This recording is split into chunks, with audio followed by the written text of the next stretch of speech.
Hello, welcome back to Elko Channel. Selamat berjumpa kembali di Elko Channel. Ini ada sesuatu yang menarik karena kalau kamu yang tinggal di Papua, yang ada di Papua, di tanah Papua pasti tahu lagu Tanah Papua. Pasti tahu kan? Di sini pulauku yang kupuja selalu, tanah Papua, pulau indah. Nah, saat ini saya sudah bersama pencipta yang buat lagu Tanah Papua, Bapak Yance Rombino.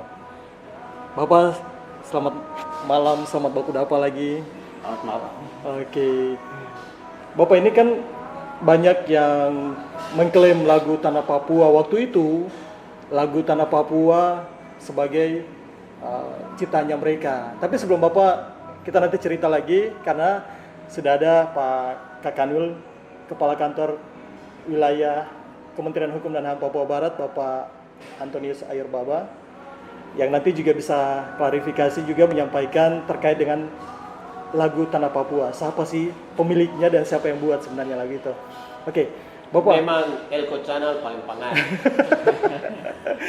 Oke, Bapak, Mas Ar, ini kan lagu Tanah Papua ya, terlepas dari ada yang mengklaim lagunya itu dorang punya lagu, tapi Bapak mungkin bisa cerita sedikit, Bapak buat lagu Tanah Papua itu kapan? Bapak yang buat lagu itu? Betul. Betul, Bapak yang buat? Iya. Oke. Kapan Bapak buat lagu itu? Saya buat lagu ini pada bulan November tahun 1985. Itu setelah menginspirasi selama 10 tahun.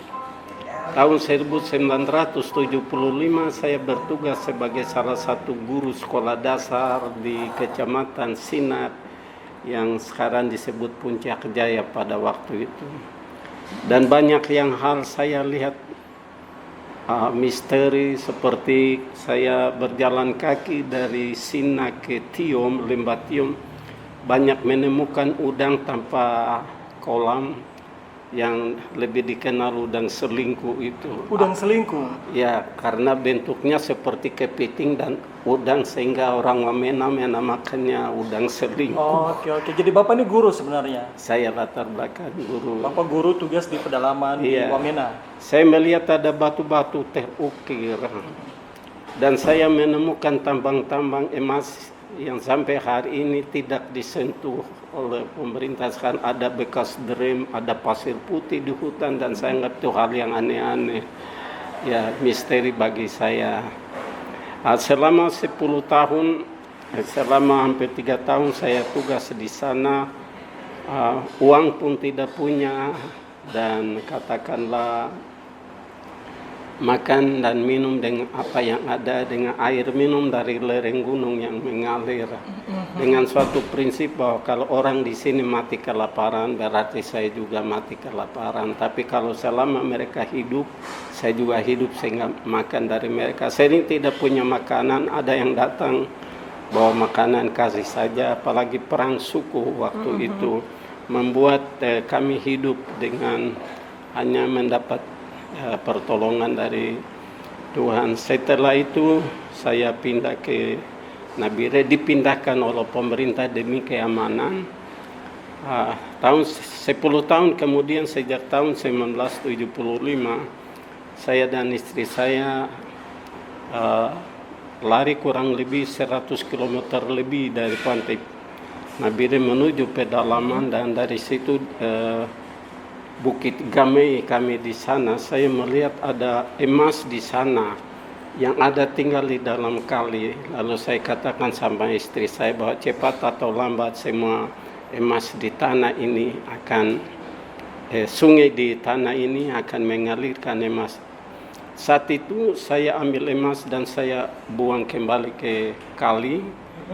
Dan, dalam perjalanan timbullah inspirasi saya untuk harus membuat lagu.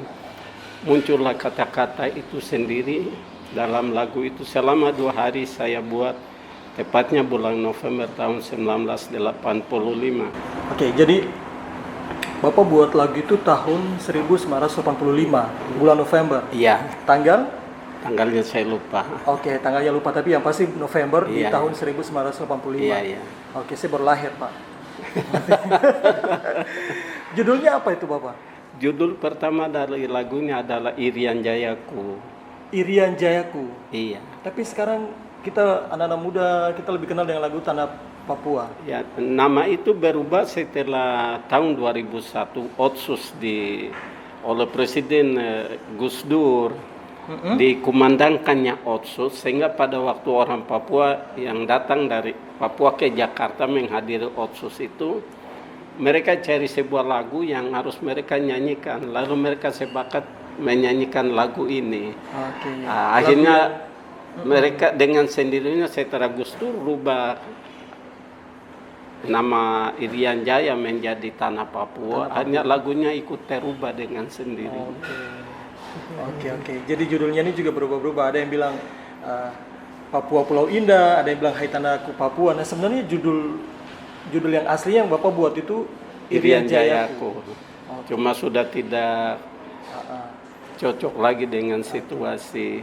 Memang yang mencoba membuat lagu ini berpindah judul Papua Pulau Indah itu konsepnya Saudara Rumasif, Sekretaris Dewan Kesenian Papua, dan saya pernah katakan bahwa itu tidak benar karena tematik judul suatu cerita, film, lagu itu tergantung dari judulnya.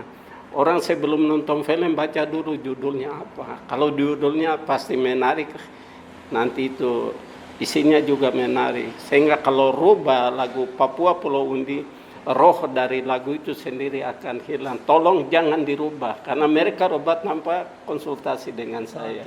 Oke. Baik Bapak, jadi tadi Bapak sudah cerita tadi yang di Wamena ya, melihat apa kekayaan potensi alam sampai bisa dibuat dituangkan dalam sebuah lagu yang sampai saat ini sangat terkenal, dan ini lagu ini dipakai di setiap acara protokol ataupun setiap acara-acara yang diselenggarakan di Papua Barat. Lagu yang tidak pernah luput untuk kita nyanyikan di sini. Pulauku yang kupuja selalu, tanah Papua pula indah. Nah ini ada yang nyanyi versinya di sini, ada yang di sana. Yang betul yang mana ini?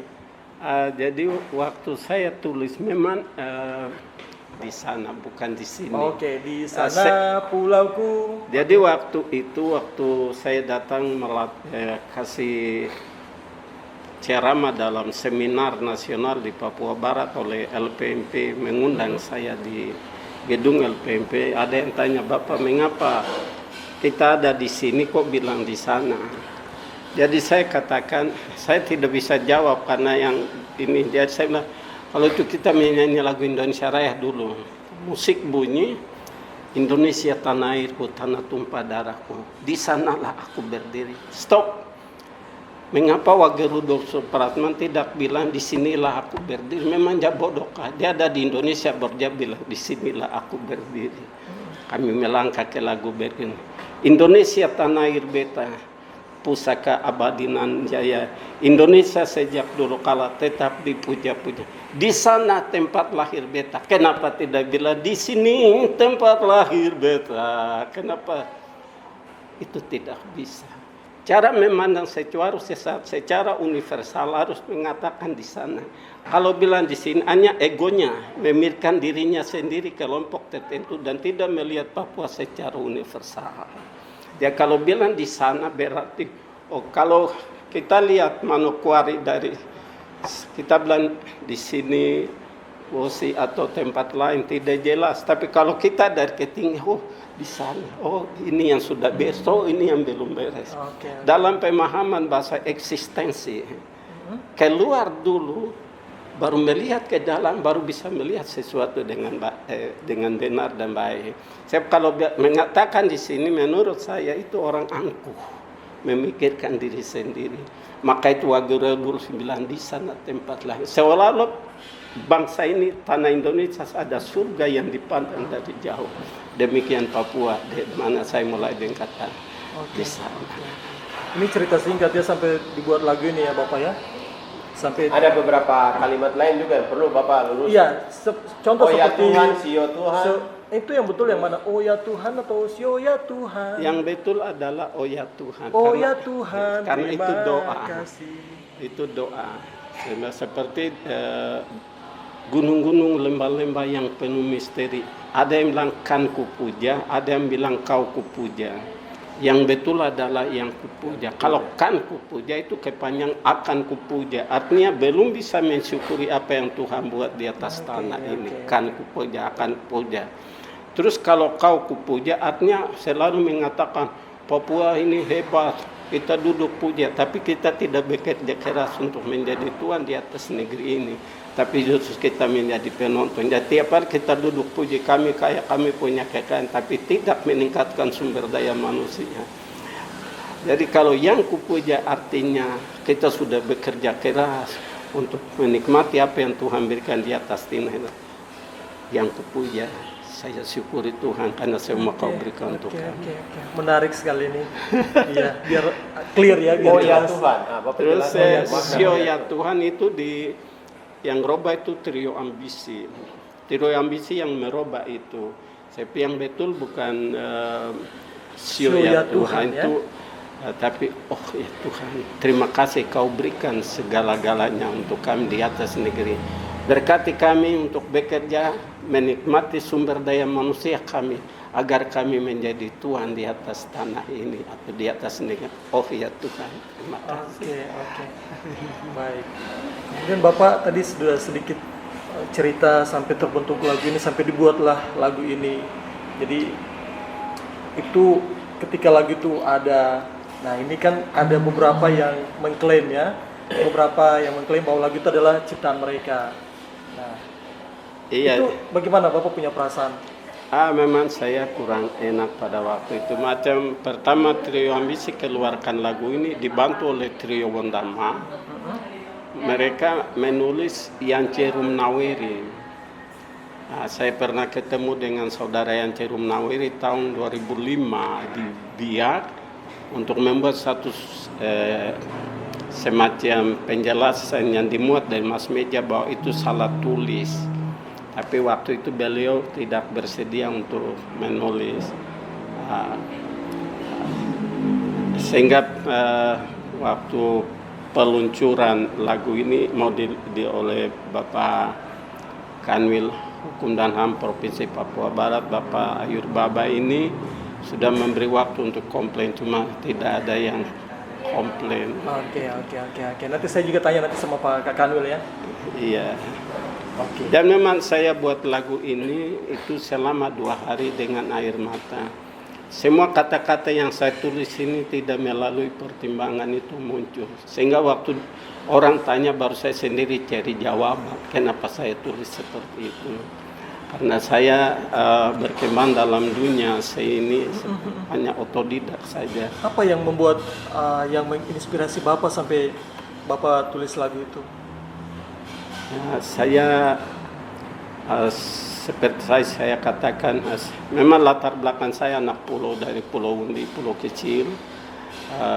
Tiba-tiba dimutasikan ke lereng gunung. Saya melihat ada hal yang aneh-aneh. Saya lihat indah, cantik, bagus. Tapi mengapa sampai orang Papua hidup seperti itu, tidak seindah seperti apa yang Tuhan buat untuk mereka. Akhirnya saya mencoba menulis lagu ini. Memang lagu ini waktu saya luncurkan tidak diterima oleh masyarakat. Nah, pada tahun 92 kami coba rekaman akustik di Makassar dengan judul Lirian Jayaku. Itu pun anak buah saya tidak mau nyanyikan, katanya lagu tidak masuk akal, bahasanya tidak masuk akal. Hanya saya sedih. Saya buat, saya nangis, saya lucurkan, orang tidak terima. Setelah keluar tulis nama orang lain lagi. Semuanya bikin saya ini. Akhirnya saya coba nyanyi sendiri, hanya mereka malu hati ikut menyanyi. Nanti tahun 1995, 10 tahun kemudian, tempat yang saya mulai dapat inspirasi terakhir itu muncul emas di situ. Baru mereka percaya bahwa lagunya menjadi kenyataan. Setelah 10 tahun kemudian, tempat yang saya berdiri itu emas bermunculan. Di mana itu tempatnya? Di Topo. Topo Kecamatan Uapa, masih masuk Nabil. Akhirnya mulai berduyun-duyun orang Papua sampai non Papua membuat tenda camp perkampungan. Sampai hari ini lebih banyak orang non Papua bikin kampung di sana hanya Jadi, untuk sebuah mendukung. lagu yang menjadi kenyataan ya. Seperti apa ya, misteri yang terungkap ya. Iya. Luar biasa. Oke. Dan ini prosesnya sejak di tahun 2020 ya. Ini dari Kanwil Kementerian Hukum dan HAM sudah publikasi melalui media kurang lebih selama 1 bulan untuk mempublikasi, artinya bahwa siapakah sebenarnya yang buat lagu ini. Silakan kalaupun ada mungkin yang mau komplain bisa. Tapi selama 1 bulan itu seperti apa perkembangannya, Pak Kanwil? Halo. Gimana selama 1 bulan sejak dipublikasi dan hasilnya seperti apa waktu itu? Itu dipublikasinya bulan apa itu Bapak? Sekitar awal tahun 2020 ya? Iya. Kalau tidak salah bulan Maret ya. Maret sampai April. Iya. Karena waktu itu di semua media semua dipublikasi ya. Oke, jadi upaya kita untuk memajukan hak kekayaan intelektual itu menjadi tanggung jawab negara yang harus dilakukan. Dan siapapun orangnya yang telah menciptakan sesuatu itu harus dilindungi dari proses hak kekayaan intelektual. Di Papua ini kan banyak orang menciptakan sesuatu tapi tidak terdaftar, sehingga kita juga tidak bisa melakukan kanter atau melakukan pemeriksaan dari sisi kewenangan kita PPNS untuk menindak orang-orang yang menciplak atau menduplikasi hak karya dari seseorang. Nah, terhadap lagu Tanah Papua ini, saya pikir dia sudah ada bersamaan dengan lahirnya provinsi ini, sehingga harus juga diselesaikan. Nah, proses itulah yang membuat kami berjuang untuk meyakinkan pemerintah Provinsi Papua Barat lewat komunikasi, koordinasi yang baik, dan juga mendapat dukungan dari Bapak Gubernur, Bapak Wagub, dan Bapak Sekda. Saya pikir pencapaian hari ini ada 2 makna. Makna yang pertama bahwa saya mengerti dan memahami apa perintah Bapak Menteri yang harus saya lakukan. Yang kedua bahwa tanggung jawab saya sebagai seorang anak Papua yang juga harus bisa melakukan sebuah keberpihakan dan perlindungan terhadap hak kekayaan intelektual dari seorang anak Papua, atau dalam hal ini Bapak Yance, yang sudah menceritakan berbagai pergumulan berkaitan dengan proses lagu ini. Sehingga dengan komunikasi yang baik saya melaporkan kepada pemerintah provinsi dan direspons melalui publikasi di media. Ya, selama publikasi di media selama sebulan, dan saya berterima kasih karena dari informasi yang kita terima dari Bapak Yance, akhirnya kita bisa berkomunikasi langsung dengan beberapa pihak yang selama ini juga kita mendapat informasi. Jadi ya, pertama memang publikasi saya lewat FB saya itu ditindaklanjuti oleh beberapa teman-teman, dan termasuk saudara Yance Runaweri juga agak sedikit tidak senang dengan publikasi saya. Tapi akhirnya saya sudah bertemu dan berkomunikasi dan kita bisa menyelesaikan, dan saya senang karena beliau mengaku dengan jujur bahwa dia bukan pencipta lagu Tanah Papua. Begitu juga dengan Bapak Osia Mirino dan juga Bapak Nomensen Mamraku sebagai Ketua Dewan Kesenian Papua, yang informasi merubah judul lagu itu, Dewan Kesenian Papua yang merubah judul dari Tanah Papua menjadi Papua Pulau Indah. Sehingga dengan apa yang disampaikan oleh Bapak Yance, kita merasa lengkap semua dokumen yang ada dan dokumen yang sudah lengkap itu yang kita proses. Oke. Jadi Kita proses. sudah diproses dan sekarang sampai di mana ini progresnya? Ya, saya sendiri mendukung keinginan baik dari pemerintah Provinsi Papua Barat. Jadi hampir 4 hari saya di Jakarta itu untuk mengurus usulan kami. Ada 43 usulan hak kekayaan intelektual di Papua Barat yang kita proses. Namun yang akan besok kita serahkan itu kurang lebih 23 hak kekayaan intelektual tambah 7 sertifikat yang sudah kita serahkan terdahulu di 2019. Jadi ada 30 sertifikat yang kita berikan dan itu selama lebih dari 21 tahun Kanwil Kemenkumham. Jadi Kanwil Kemenkumham ini adalah satu instansi vertikal pertama yang berdiri bersamaan dengan berdirinya Provinsi Papua Barat. Oke. Itu bagian sejarah yang tidak bisa dilupakan. Dia menjadi prasyarat pelengkap provinsi ini berdiri sebagai institusi vertikal pertama. Dan dalam 21 tahun itu hanya di 2016 hanya satu sertifikat hak kekayaan intelektual berkaitan dengan indikasi geografis Palatomading dari Fakfak yang diproses. Tapi dalam 2 tahun ini kita memproses dan besok saya akan menyerahkan 30 sertifikat untuk Provinsi Papua Barat yang tentu memiliki makna dalam memperkuat kinerja Provinsi Papua Barat untuk mendukung daya saing daerah dan peningkatan investasi di daerah. Itu dari 30 sertifikat itu salah satunya lagu ini juga. Lagu Tanah Papua. Tanah Papua. Ya. Oke, jadi finally sudah fix itu ya. Sudah fix dan kita berterima kasih karena pemerintah provinsi juga sudah siap dan sudah akan menyerahkan besok kompensasi kepada Bapak Yance. Jadi mekanismenya nanti saya akan menyerahkan semua sertifikat kepada Bapak Gubernur dan khusus untuk sertifikat lagu Tanah Papua hak kepemilikannya akan berpindah. Oke. Jadi Setelah ini besok penyerahan maka pemilik lagu Tanah Papua ini akan berpindah dari Bapak Yance kepada pemerintah Provinsi Papua Barat. Oke. Yang melekat pada Bapak Yance adalah hak sebagai pencipta lagu. Tapi kepemilikan lagu ini otomatis berpindah kepada Provinsi Papua Barat. Oke.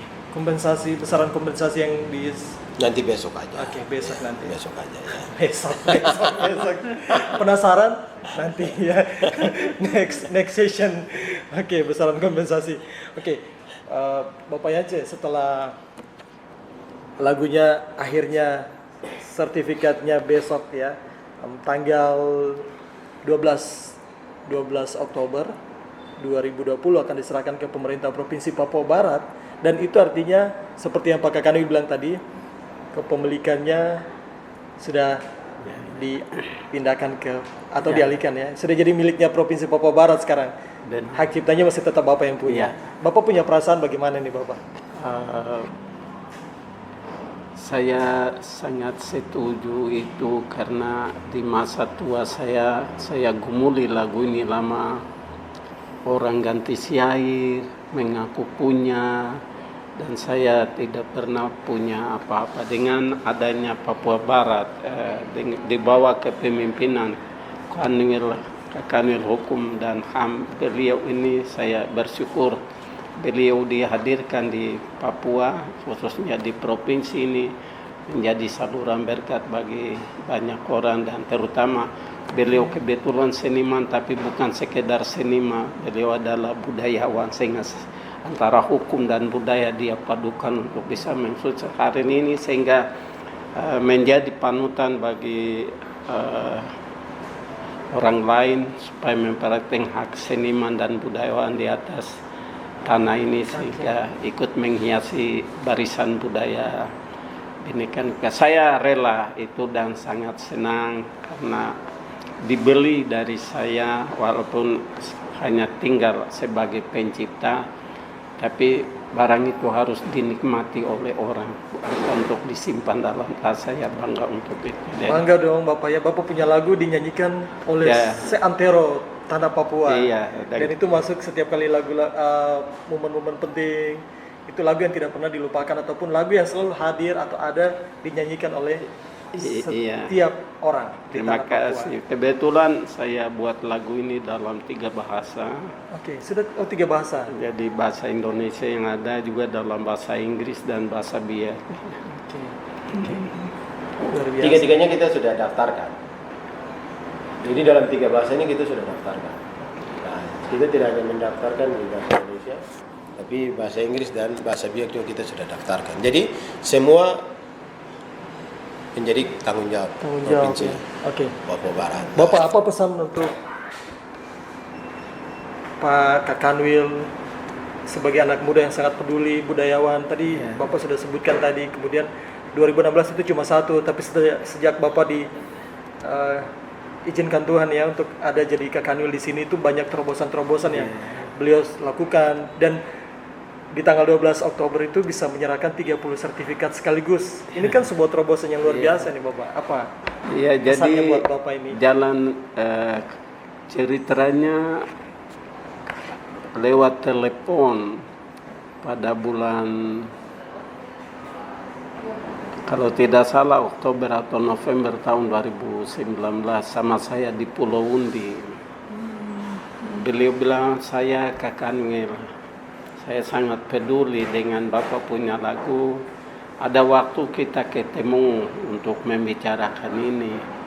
Dan saya bilang, aduh luar biasa, kebetulan saya diundang oleh LPMP Provinsi Papua Barat untuk